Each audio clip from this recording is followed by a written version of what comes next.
Bien, je voulais commencer ce mot de conclusion par saluer une personne qui est dans la salle. C'est Maître Abdallah Mchindra qui est avec nous. Je le présente parce que, voilà, Le Havre est une ville ouverte sur le monde et la vie des peuples du monde nous intéresse. Et Abdallah est avocat, il est réfugié politique, persécuté par le gouvernement comorien, dirigé par le dictateur Azali Assoumani. Et puis, puisqu'on est, nous, candidats à une élection, Abdallah est candidat à l'élection présidentielle des Comores, bientôt, en 2021, au nom du mouvement des démocrates comoriens. Et comme l'une des priorités de notre liste, c'est la démocratie, on espère que la démocratie trouvera sa place dans ton pays, Abdallah. Merci d'être là et merci de la solidarité toujours affichée. Citoyens, citoyennes du Havre, nous y sommes, enfin presque. Quelques jours encore pour renforcer cette belle dynamique d'un Havre citoyen. Quelques jours encore pour convaincre d'aller voter et ainsi contribuer à prendre en main son propre destin. Et nous y serons. Dimanche, nous avons rendez-vous. Non pas pour achever une belle aventure, humaine et collective, mais bien pour la prolonger à la tête de la municipalité, en redonnant le pouvoir aux Havraises, aux Havrais, en les associant à la définition et à la mise en œuvre des politiques publiques, en répondant ensemble aux enjeux posés par les urgences écologiques, sociales et démocratiques. Bref, en construisant ensemble, pendant 6 ans, et plus si affinité, comme on dit, toute l'énergie de cette campagne citoyenne, développée pendant plus d'une année, au contact depuis tous nos quartiers, devra se traduire dans les votes pour devenir une durable réalité. Cette campagne, c'est votre campagne, à vous tous, ici et devant la caméra. C'est votre énergie, une énergie formidable, du jamais vécu, de l'inédit au Havre. La force des militants politiques, de leurs organisations, couplée avec la force citoyenne, dans toute l'étendue de sa diversité, des militants associatifs, syndicaux, écologistes, des gilets jaunes, des artistes, mais aussi des personnes qui n'ont jamais milité nulle part et peut-être qui n'avaient pas voté. Tous les quartiers représentés, tous les quartiers sillonnés, et un courant de sympathie qui n'a fait que se renforcer depuis 1 an et demi de campagne de terrain, de campagne tout-terrain, et qui a donné naissance à une dynamique, c'est évident. Cette campagne, elle décoiffe, elle bouscule, elle innove, elle est à l'image de tout ce que nous voulons entreprendre tous ensemble. Nous avons toutes et tous pu mesurer les très fortes attentes des Havraises et des Havrais. Et ça tombe bien. Nous sommes porteurs et garants à la fois d'une méthode de construction collective. On s'est bien entraîné pendant cette campagne. On est prêt. Notre projet est ancré dans les quartiers et la vie des Havraises et des Havrais. Dimanche, un vrai choix est posé. Un choix entre le nous, du collectif, les artisans du nous au service des gens. Nous avons construit une méthode, un projet, une liste, une nouvelle approche de l'action politique, en opposition avec le jeu, le double jeu même, et toutes ses ambiguïtés. Mon projet, mon équipe, ma politique, ma pomme. Un Premier ministre qui s'applique méthodiquement les politiques de régression sociale au service des plus riches, et qui se prépare d'ailleurs, en tant que Premier ministre, à en rajouter. Mais qui, une fois au Havre, voudrait faire croire qu'il ne fait pas de politique. Non, c'est trop facile. Ce n'est pas d'un côté Édouard et de l'autre Philippe. C'est le même homme, pour une même politique. 2 conceptions de l'action publique, 2 projets se font face. Il fait dans le marketing quand nous sommes dans le populaire. Il divise, il trie, il oppose quand nous rassemblons. Il décide seul. Tout est seul quand nous construisons ensemble. Il cherche à endormir quand nous cherchons à éveiller, à réveiller. Car les enjeux ne manquent pas. L'écologie, la santé, l'éducation, l'emploi, les transports, les services publics de proximité, répondre aux besoins et protéger nos aînés, redonner confiance et perspective à la jeunesse depuis tous nos quartiers. Ça commence dès l'école maternelle et élémentaire, avec des politiques publiques fortes, avec un maillage de proximité, des écoles ouvertes sur la ville, des associations encouragées et invitées à devenir partenaires à part entière de la municipalité, des porteurs de projets, des porteurs d'idées, dans le public comme dans le privé, enfin écoutés, enfin accompagnés, pas obligés de migrer pour mettre en œuvre leurs projets, sans compter la nécessaire reconquête démocratique et citoyenne. Il y a du pain sur la planche. Face à ces urgences à agir, à inventer, gérer en chef comptable ne suffit pas. Il faut faire preuve d'audace, changer la vie, améliorer les vies, contribuer au bonheur. Il y a des tas de compétences chez les citoyens, et en particulier celles et ceux qui sont engagés sur cette liste. Une liste à l'image des vraies richesses de notre ville, ses habitants, ses quartiers, ses acteurs économiques, sociaux, associatifs, culturels ou sportifs.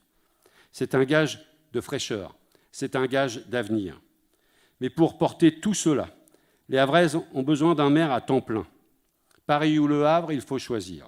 Pour moi, c'est clair, je l'ai dit lundi, ce sera Le Havre, tout Le Havre, rien que Le Havre. Je ne me consacrerai qu'au Havre et aux Havrais, quand bien même un président de la République me proposerait d'être Premier ministre. Le pouvoir local, le seul qui compte et qui ait un sens, c'est le pouvoir de changer les choses, d'améliorer la vie quotidienne et de redonner le pouvoir aux citoyens. Nous ne sommes pas là pour reproduire localement des politiques qui ne fonctionnent pas à l'étage du dessus. Notre projet a été construit avec les Havraises et les Havrais autour des réponses concrètes à apporter aux urgences écologiques, sociales et démocratiques. Elles sont liées, elles sont imbriquées, vous l'avez vu ce soir, les unes aux autres, pas les unes à côté des autres, mais on ne peut pas parler de l'une sans parler des deux autres. Un projet tellement d'actualité que nous n'avons pas eu besoin de changer une seule ligne en raison de la crise sanitaire. Tout était déjà dedans parce que c'était justement la vie à laquelle aspiraient les gens qui s'est engagée pendant la crise sanitaire. On a retrouvé nos voisins, on a retrouvé la proximité, on a retrouvé le bonheur d'être ensemble, même si c'était difficile, et heureusement qu'il y avait ça pour tenir le coup. Eh bien, tout ça, c'était dans notre projet. Et qu'en face, c'est la panique. En face, on improvise un nouveau projet, post-Covid, à 15 jours du scrutin. Édouard a oublié ses colistiers sur son affiche. Qu'à cela ne tienne, on en tire une nouvelle en catastrophe, aidé par le ministre Castaner, qui, fort opportunément, impose un second panneau électoral devant chaque bureau de vote. Cela marque une fébrilité certaine. Ça devient agressif. On ressort les vieux épouvantails. Nous sommes au XXIe siècle. Qu'ils se rassurent, les chars russes ne sont pas prévus sur l'avenue Foch. Même le 14 juillet, nous ne portons pas de projet de jumelage avec une ville nord-coréenne. Et non, je n'ai pas passé d'accord secret avec Marine Le Pen non plus. Ils sont prêts à tout, décidément. C'est même à cela qu'on les reconnaît. Je ne citerai pas l'auteur. Peur de perdre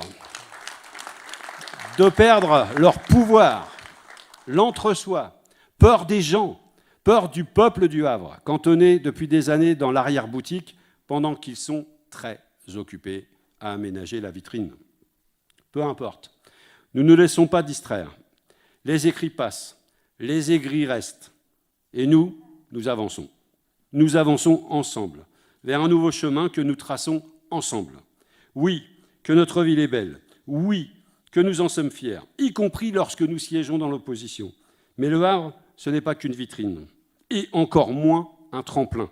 Derrière les murs, il y a des vies. En 25 ans, le Havre a changé, c'est évident. D'ailleurs, heureusement, 25 années de fiscalité ont eu leur utilité.